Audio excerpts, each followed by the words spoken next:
देश के केंद्रीय गृह मंत्री अमित शाह का जो डेडलाइन की जो तारीख है वो जैसे जैसे नजदीक आ रही है, वैसे ही बस्तर में सुरक्षा बल नक्सलियों के खिलाफ ऑपरेशन तेज कर रहे हैं। यही वजह है कि नक्सलियों के खिलाफ जो ऑपरेशन है, लगातार उन ऑपरेशनों में सुरक्षा बलों को लगातार सफलता मिल रही है। इस बार फिर से इस ऑपरेशन में, इस मुठभेड़ में केंद्रीय कमेटी के जो मेंबर हैं उसे मार गिराया है। तेलंगाना स्टेट कमेटी के सदस्य हैं उसे मार गिराया है। आइए आज इस मुठभेड़ को लेकर के बात करेंगे। नमस्कार, मैं शंकर हूं और आप बस्तर साइड देख रहे हैं। बस्तर साइड में आपका स्वागत है।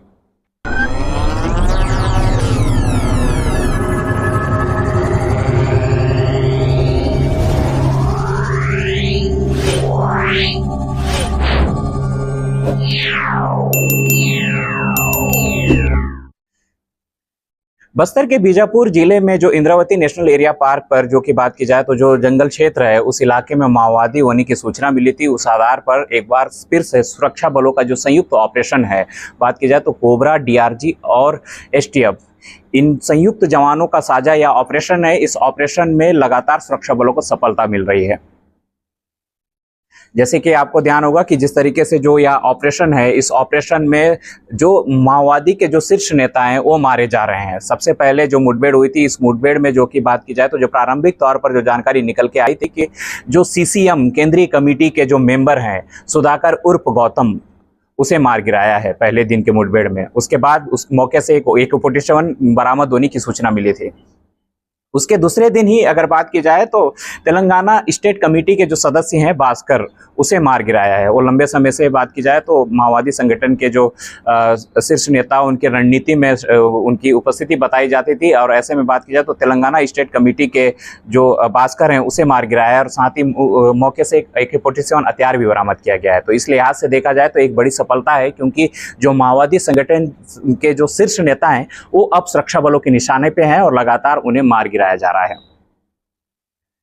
इस पूरे मुठभेड़ को लेकर के जो कि बस्तर आईजी क्या कुछ कहते हैं, पहले आप बस्तर आईजी को सुनिए।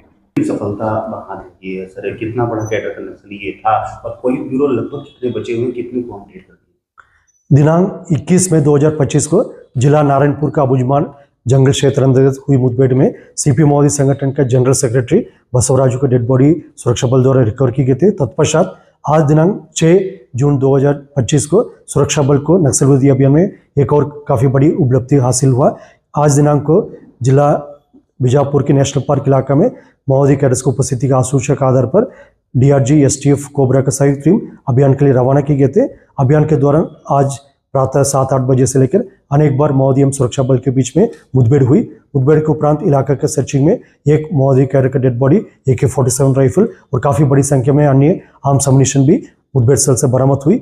मुठभेड़ में बरामद की गई माओवादी कैडर का शनाख्ती प्राथमिक तौर पर सीपी माओवादी संगठन का सेंट्रल कमेटी मेंबर सुधाकर उर्फ गौतम के रूप में शनाख्त हुआ। मूलतः आंध्र प्रदेश के इल्लूर जिला का रहने वाला यह कैडर विगत कई वर्षों से अलग अलग इलाका में सीपी माओवादी संगठन के जो हिंसात्मक विचारधारा को प्रचार प्रसार करने में, उसका आगे ले जाने में और अनेक हिंसात्मक गतिविधि में उनका हाथ शामिल हुआ है।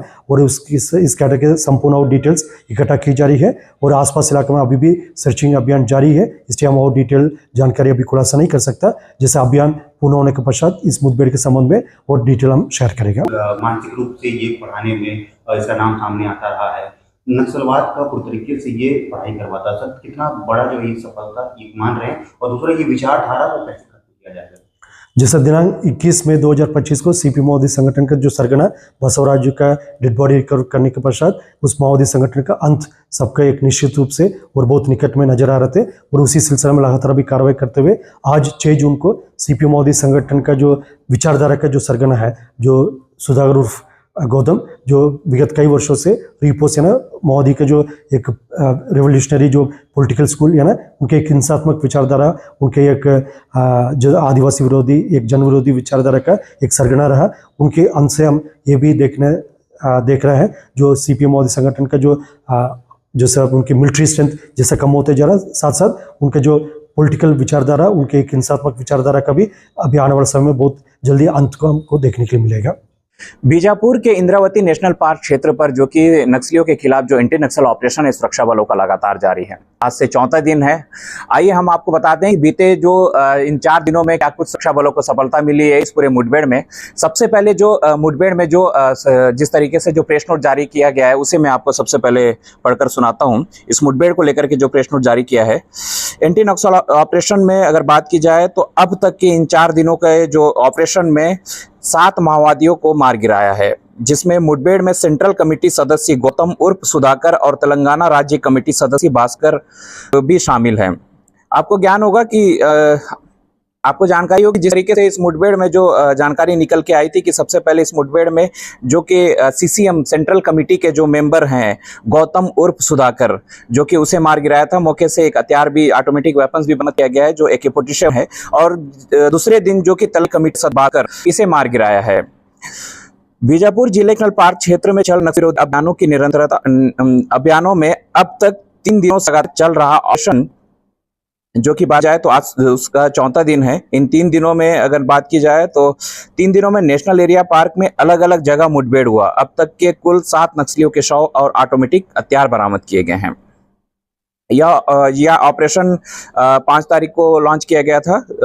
आज 8 तारीख है। ऐसे में बात की जाए तो आज 4था दिन है और इन 4 दिनों में जो प्रेस नोट जारी किया गया है कि क्या कुछ उन्हें सफलता मिली है। 5 जून को जो हुए मुठभेड़ में central committee member CCM Sudhakar उर्फ गौतम को मार गिराया है। वहीं दूसरे दिन बात की जाए तो यह ऑपरेशन लगातार जारी था और दूसरे दिन 6 जून को हुए मुठभेड़ में तेलंगाना स्टेट कमेटी TSC जो तेलंगाना स्टेट कमेटी जो सदस्य हैं भास्कर उसे मार गिराया है। तो 6 और 7 जून के दरमियान शाम को मुठभेड़ के दौरान 3 और माओवादी कैडरों के शव बरामद किए गए हैं। जो कि बात की जाए तो बीते दिन जो मुठभेड़ में 2 और नक्सली शव माओवादी और सुरक्षा बलों के बीच मुठभेड़ के दौरान बरामद किए गए हैं। तो कुल मिलाकर के इस पूरे एंटी नक्सल ऑपरेशन में अब तक के 7 माओवादियों को मार गिराया है। सुरक्षा बल द्वारा बरामद 5 अन्य नक्सली के शव की पहचान अभी जारी है, अभी उसकी पहचान हुई नहीं है। मुठभेड़ स्थल से हथियार, गोला बारूद और जो विस्फोटक हैं ये बरामद किए गए हैं, जिसमें 2 AK-47 राइफल भी शामिल हैं।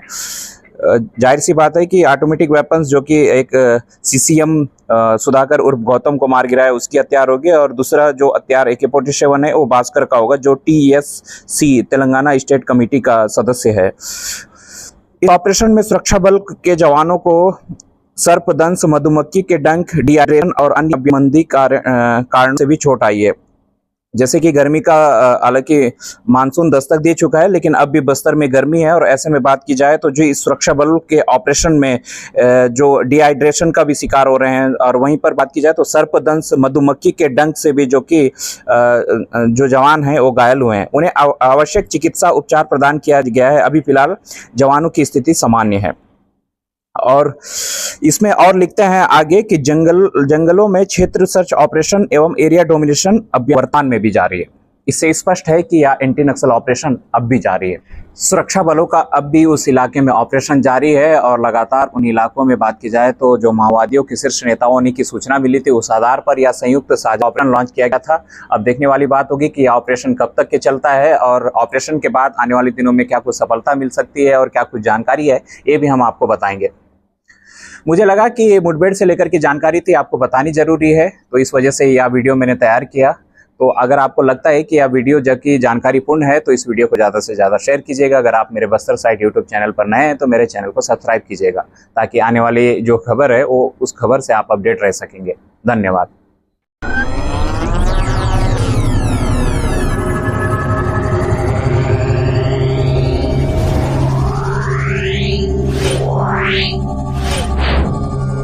Yeah.